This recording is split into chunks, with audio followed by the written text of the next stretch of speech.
Hey everybody, it's Dylan from Skyline CrossFit. I wanted to go over something with you guys. So I had a lady come in. She was not new to group fitness, functional fitness, but she was new to CrossFit. Her husband did CrossFit and she kind of did the chain boot camp style workouts, Orange Theory, 45. So she was pretty comfortable in a group setting. So I let her come into one of my classes to try it out.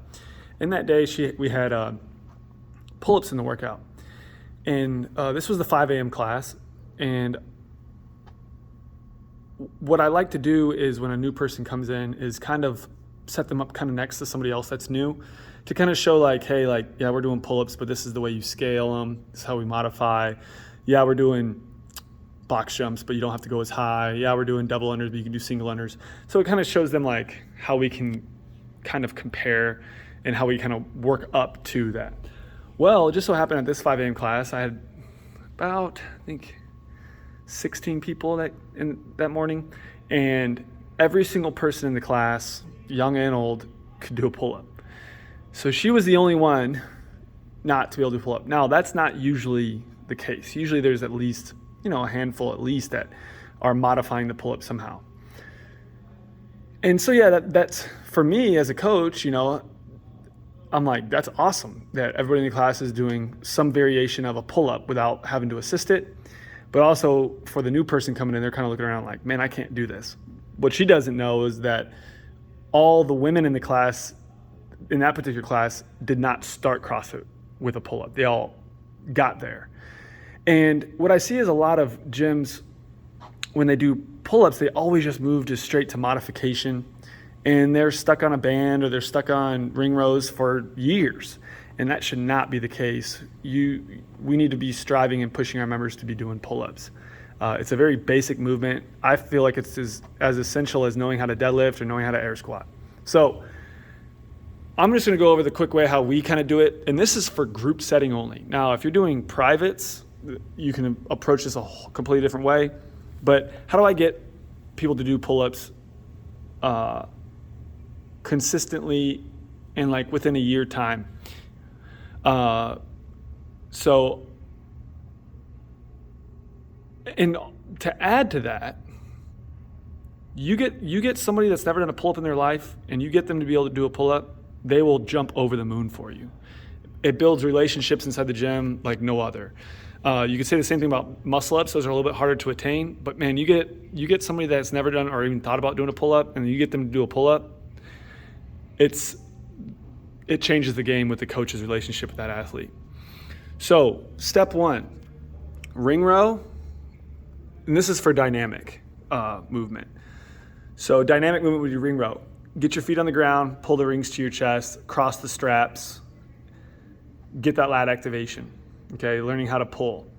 Make sure it looks good. No loose core, everything's tight, quads are locked.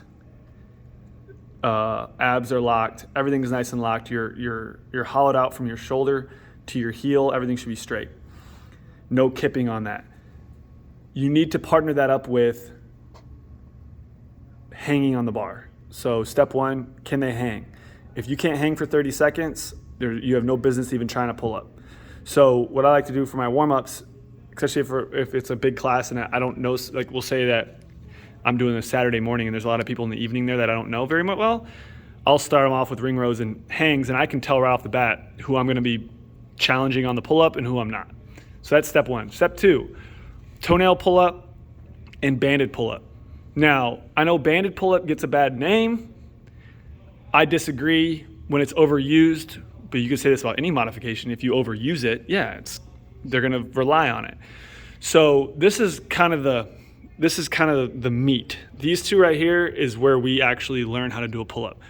Toenail pull-up, if you don't know what that looks like, you can just look it up on YouTube, but basically your shoelaces are down, you're pushing through the big toe, so you're not allowing yourself to get a huge amount of push, but you start with your knees on the ground in a hang position. We use kids bars, kids pull-up bars from Rogue to scale for this, or you can use just a barbell on a rack, and it works well too. And then banded pull-up. Now, banded pull-up is great because you're letting them move through full range of motion and you're giving them an idea of what it's going to feel like to do a strict pull-up. Now, obviously, there are some people that should not be banded at all. I usually say if they got to go over a green, then they shouldn't be banded. So they'll either stick to toenail and ring row, okay? And then we can work our way up to there. And then you build in little goals inside that. So on banded, if they're doing green today, next time you tell them, all right, you're going to use a blue and a red the next time, okay? So you're always decreasing tension every time they do it, so they know that they're trying to push that to the next level. The next one is chin over holds. This is going to, you basically hold your chin, eyes over the horizon, and you hold that. That's going to teach them where they need to be at the top of the pull-up. So everyone is always trying to just, the only time an athlete a lot of times ever gets their chin over the bar is when they're doing a pull-up and it's really sloppy. Their chin is up, their back is arched, and they're looking at the ceiling. This one we can hold here. Now you can grab a box and get them, they don't even have to do a pull-up to get there. Get a really low bar and just jump up there and hold. That's going to teach them how to do that. So now this is a good start also with the hangs, chin over holds and hangs and ring rows. Great way to start. Toenail pull-up, banded pull-up, and then chin over holds. Those are like your meat. That's how you're going to get people to start. And you can just throw this in as a warm-up or a cool down or extra work. Then the next one is eccentric lowers. So now once they get the chin over hold, they can hold for about 5 seconds. Then you do eccentric lowers. So you lower the chin down to a straight arm position for a minimum 3 seconds.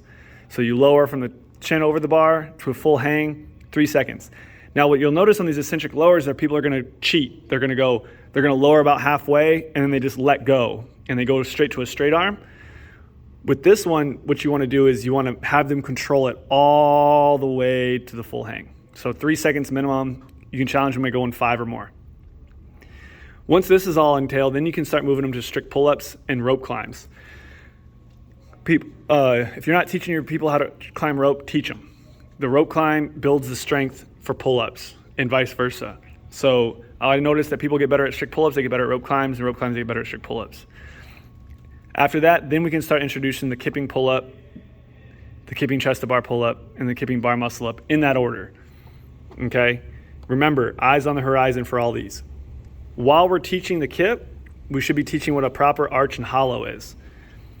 So you need to introduce what a proper arch and hollow position looks like before we start introducing the kip, because that's all that is. A kip is a arch to hollow. So we start with that on the ground, then we start by doing it hanging on a bar, and then we start adding intensity, okay? And then after that, once they have the pull-up, the chest to bar, and the bar muscle up, then you can introduce the butterfly, because once you have kipping in all 3 of these, and you can throw toes to bar in there too, the butterfly then is something that they can have in the wheelhouse, and it's just something else they can add to their toolbox. Not a necessity, but if your athlete has this, and this, cool. Let's teach them something new and teach them how to butterfly. I would not go butterfly as a coach. I would not go butterfly until you have these 3, because the butterfly will mess up people's kip. And so you'll see people get 3 kipping pull-ups and go straight to butterfly. They don't even have a chest to bar or bar muscle up yet. So, excuse me. So remember, push this, proper form, look it up, toenail pull-up, banded pull-up. I always tell my athletes, if you did toenail pull-up on Monday and we got pull-ups on Thursday, cool. You're doing toenail pull-up on Monday. Next time you do pull-ups, you do banded. You just keep going back and forth. And then throw these chin over holds, eccentric lowers, and hangs in your warm-ups before pull-ups and get people in proper positions. Give them success, okay? Don't just tell people to try to pull up. Keep building success, and the pull-up it's little steps at a time. So, for example, I have a lady who has 2 pull-ups. She's got 2 for the day, and then she's done. Cool. In the workout, you're giving me 3 pull-ups, and then you can modify. After that day, I go, you gave me 3 today. Now you're going to give me 4 pull-ups on the next workout we do pull-ups on, and then you can modify. You just keep building that number. She didn't have to do the whole workout. The biggest thing, especially any gymnastic movement, have your athletes do that movement for as many reps as they can, then modify. Don't always just jump to modification because you can only do 2 or 3 or 4. So double unders are the same way. If you got 2 double unders, give me 2 double unders before you scale. If you got 2 pull-ups, give me 2 pull-ups before you scale. Always keep pushing that for each individual athlete. And also important is knowing your athletes, knowing where they are on these things, and setting up warm-ups so you can take an eye. You can look around the gym and make sure that everyone, you know where everyone's at and what they look like they need to be doing for that progression. So that's it for today, guys. Talk to you next time.